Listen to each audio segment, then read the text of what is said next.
दोस्तों, कल शाम से एक बाउंडर सा मचा है यूपीएस। तो आज हम बात करेंगे इसी के बारे में कि आखिर ये यूपीएस है क्या। अगर बात करें 2004 से पहले की, तो देश में उस समय ओपीएस ओल्ड पेंशन स्कीम लागू थी, जो कि कर्मचारियों को काफ़ी अच्छी लगती थी, उनके मन को भाती थी। 2004 में ओपीएस को एनपीएस से बदल दिया गया और तब से एनपीएस के विरुद्ध बहुत से रोष प्रदर्शन हुए हैं। बीजेपी सरकार के ऊपर कहीं ना कहीं इस चीज़ के लिए दबाव था बहुत समय से कि वो एनपीएस का कुछ करे। ओपीएस लेके आए। सरकार के द्वारा यूनिफाइड पेंशन स्कीम लॉन्च की गई है और इसके बारे में अभी लोग बहुत ज़्यादा जिज्ञासु हैं, ये जानना चाहते हैं कि ये कैसी है, क्या है, इससे क्या क्या अच्छाइयाँ हैं, क्या बुराइयाँ हैं, एनपीएस से कितना बेहतर है, ओपीएस से कितना कम मिलेगा। अभी सबके दिमाग में, जो भी सरकारी कर्मचारी हैं, उनके दिमाग में बस यही चल रहा है कि आखिर यूपीएस 2014 में जब बीजेपी सरकार आई थी, उस समय पर एनपीएस लागू था और इसमें 10% एम्प्लॉय और 10% एम्प्लॉयर शेयर कर रहे थे। लेकिन 2019 में मोदी गवर्नमेंट ने इसको बढ़ाकर जो गवर्नमेंट का शेयर था, एम्प्लॉयर का शेयर था, उसको 14% कर दिया था। लेकिन फिर भी बार बार ओपीएस की मांग उठती रही है और इसी के दबाव में आकर केंद्रीय सरकार ने 2023 में एक कमेटी का गठन किया, जिसके अध्यक्ष डॉक्टर सोमनाथन हैं। इस कमेटी की रिपोर्ट के आधार पर अब जो हमारी सेंट्रल गवर्नमेंट है वो यूपीएस को लेकर आई है। अब बात करेंगे आखिर ये यूपीएस है क्या, ये घाटे का सौदा है या हमारे लिए अच्छा है, सरकारी कर्मचारियों के लिए अच्छा है। सबसे पहले बात करें तो जो कल प्रेस कॉन्फ्रेंस हुई है कैबिनेट मिनिस्टर की, प्रेस कॉन्फ्रेंस में जो 5 मुख्य बिंदु बताए गए, एक बार उनके ऊपर नज़र डालते हैं। सबसे पहला है अश्योर्ड पेंशन। जहां एनपीएस में गवर्नमेंट पेंशन की कोई गारंटी नहीं दे रही थी, वहीं पर नई स्कीम जो आई है यूपीएस, इसमें गवर्नमेंट का कहना है कि किसी भी एम्प्लॉय की जो लास्ट 12 महीने की बेसिक सैलरी होगी, उसका एवरेज निकाल के 50% करके उसको पेंशन के रूप में उस एम्प्लॉय को दिया जाएगा। इसके साथ साथ इसमें एक शर्त रखी गई है कि उस एम्प्लॉय की सर्विस कम से कम 25 साल होनी चाहिए, तभी वो इसके लिए क्वालिफाई होगा। अगर उसकी सर्विस 25 साल से कम है तो उसी अनुपात में उसकी पेंशन भी कम कर दी जाएगी। दूसरे मुख्य बिंदु की बात करें तो वो है अश्योर्ड फैमिली पेंशन, अर्थात अगर किसी पेंशनर की डेथ हो जाती है तो उसकी जगह पर उसकी फैमिली को 60% जो पेंशन उसे मिली थी लास्ट, उसका 60% पेंशन के रूप में उसके परिवार को मिलेगा।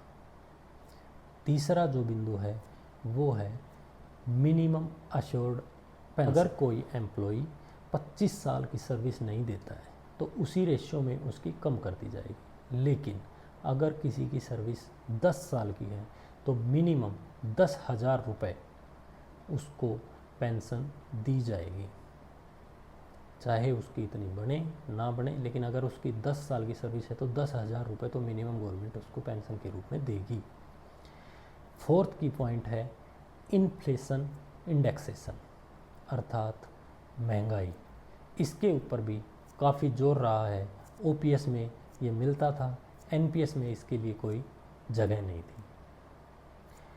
अगर बात करें हम इन्फ्लेशन इंडेक्सेशन की, तो सरकार ने ये निर्धारित किया है, गवर्नमेंट जैसे हमें डीए देती है उसी प्रकार डीआर लेकर आई है, जो उसी एजेंसी जो डीए, जिसकी समीक्षा के बाद हमें डीए मिलता है, उसी agency all India consumer price index for industrial worker, उसी की समीक्षा के आधार पर पेंशनर्स को डीआर देगी।